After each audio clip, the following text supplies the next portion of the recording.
7 miliardi di euro in investimenti per i prossimi 7 anni. La Giunta regionale ha approvato il nuovo piano energetico, una transizione che porterà nel 2030 ad avere circa il 43% di energia ottenuta da fonti rinnovabili.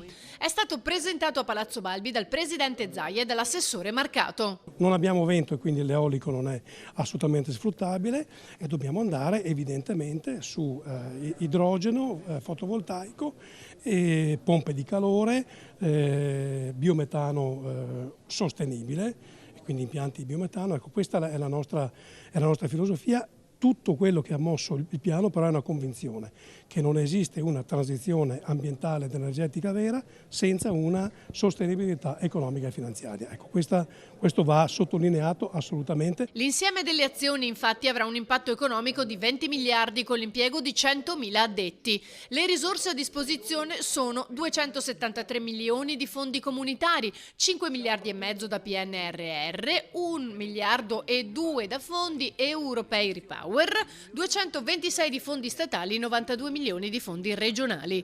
Nel capitolo decarbonizzazione figurano il potenziamento delle rinnovabili, dell'autoconsumo, del trasporto green.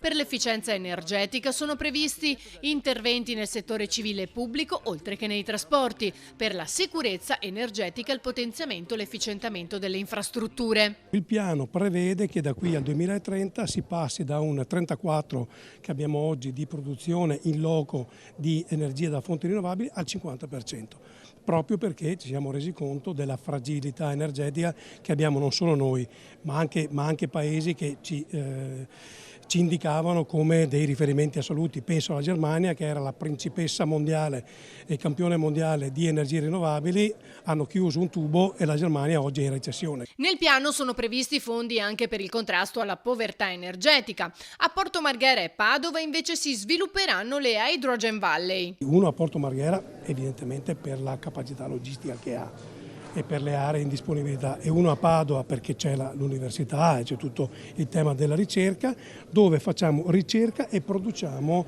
idrogeno verde, quindi insomma idrogeno che sia compatibile con la transizione energetica.